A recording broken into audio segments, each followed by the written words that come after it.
आज हम बात करेंगे पॉइंट ऑफ व्यू के बारे में। तो पॉइंट ऑफ व्यू हर किसी का अलग अलग होता है और हर किसी के पास पॉइंट ऑफ व्यू होना चाहिए, लेकिन पॉइंट ऑफ व्यू कभी फैक्ट्स पे लागू नहीं हो सकते। कैसे? जैसे हम बोले कि a प्लस बी का होल स्क्वायर क्या होगा, तो इसका जवाब यही होगा सिर्फ और सिर्फ कि a square plus B square plus 2ab। लेकिन कोई अगर ये बोले कि नहीं a square plus B square होगा, तो इसका वो पॉइंट ऑफ व्यू हो सकता है, लेकिन ये फैक्ट थोड़ी ना हो सकता है, ये ट्रुथ थोड़ी हो गया। The sun rises in the east, ये फैक्ट है।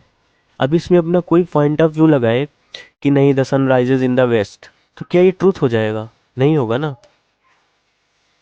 तो पॉइंट ऑफ व्यू किसी का ट्रुथ पे लागू नहीं हो सकता, फैक्ट पे लागू नहीं हो सकता।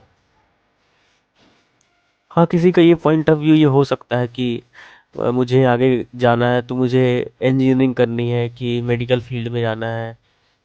ये उसकी अपनी चॉइस हो सकती है कि मेडिकल ज़्यादा बेहतर होता है, इंजीनियरिंग ज़्यादा बेहतर होती है, ये हो सकता है, लेकिन फैक्ट्स पे नहीं।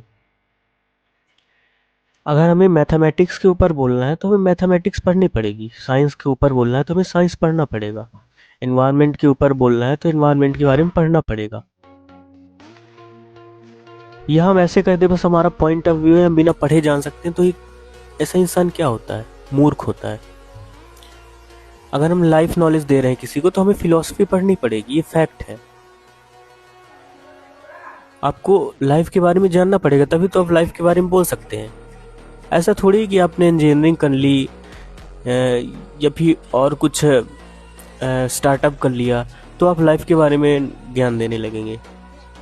आप स्टार्टअप के बारे में ज्ञान देंगे, आपने इंजीनियरिंग किया तो आप इंजीनियरिंग के बारे में ज्ञान देंगे। आपने लाइफ के बारे में नहीं जाना है अभी। लाइफ के बारे में जानने के लिए आपको फिलॉसफी पढ़नी पड़ेगी, तब आप उस पर कुछ बोलने के अधिकारी हैं। अगर आप अपने आप को हिंदू, सनातनी, मुस्लिम, सिख बोल रहे हैं तो आपको अपने केंद्रीय ग्रंथों के बारे में पता होना चाहिए। ऐसा थोड़ी कि आपने कभी अपने ग्रंथों को देखा नहीं, छुआ नहीं और आप लगे हैं सोशल मीडिया में हम ही धार्मिक हैं। ये तो मूर्खता की बात होती है ना।